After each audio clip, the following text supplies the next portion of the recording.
Okay, hey everyone, it's Dr. Tracy Debbie. I'm with Craig, Craig, just tell them who you are and why we're doing this. Well, Tracy is a longtime student from Toronto and a great chiropractor who has gotten inspired to help give people a positive experience with movement. And this is part of a movement that's international, that's multidisciplinary. We're trying to teach people the value of not pursuing just a fix-it approach or worrying too much about what they were told about their diagnosis or their MRI, and the power of getting strong step by step, and that it's safe and it's actually the road to long-term sustainable health and well-being. So Craig, you've been doing this for a very long time. What inspired you in the beginning to kind of take this approach when nobody else was doing it and it wasn't the cool thing?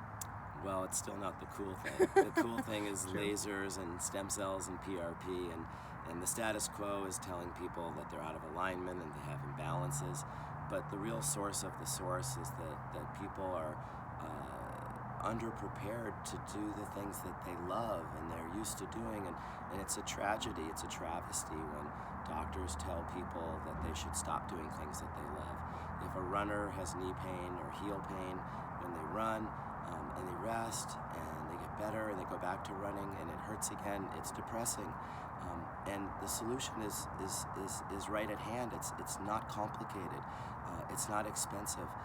If we do twice a week of strength training, we can get to the root of the problem. So I learned from Dr. Levitt, who was my mentor in the 1980s, a neurologist from Prague, that rehabilitation is teaching people what to do for themselves. And Hippocrates said that the first treatment is to teach people to avoid what harms them. And so it's all about prevention and lifestyle change. It's always been said that people won't comply with exercise, but I think if you give people a positive experience with movement, which we're capable of doing, that it empowers people and it gives them hope. Let everybody else say, oh, I have the answer and I can fix you. You need this K-tape, you need orthotics, you need a cortisone shot, you need these pills. That's okay, that's the status quo. Well, here's how I feel about the status quo. I want to break it because knowledge translation takes a long time and it's hard to change paradigms, and I'm okay with that. I don't mind not being popular. The evidence is generally not accepted by the status quo.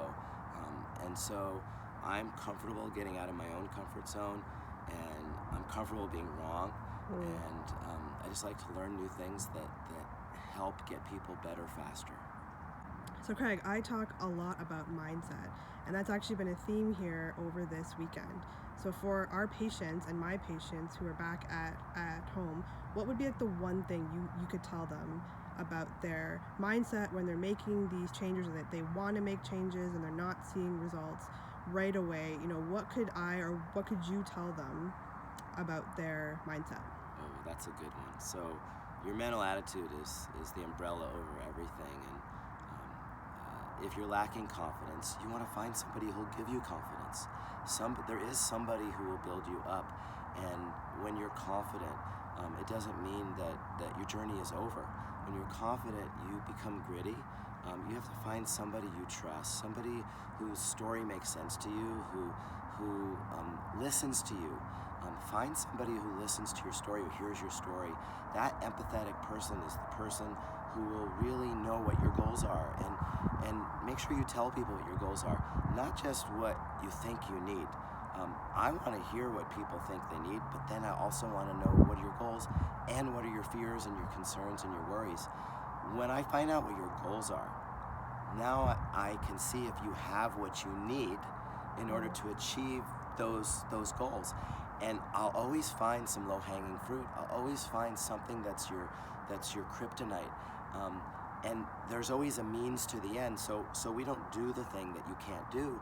We set that as a target, and we'll come up with a plan, and we'll be wrong. It'll wind up being plan B, and plan B will be wrong, and then by the time we get to plan G, we're going to start to make some progress.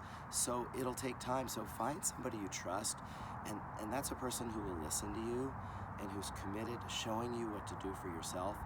If they have gadgets and they're going to fix you, I'm a little skeptical. If they want you dependent on pills and injections, I'm a little skeptical. But if they want to guide you, if they want to show you what to do for yourself, and they're willing to figure it out, even if it doesn't work overnight, I guarantee you that that's a person who will crack the code.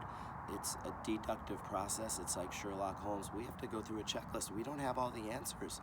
I've done this for over 30 years. I don't have all the answers. But when I know your goal, when somebody listens to you and hears your goal, and then assesses you and finds what's your low-hanging fruit, you know that that person also can bridge the gap from what you have to what you need. You're going to get there. Awesome. Thanks, Craig.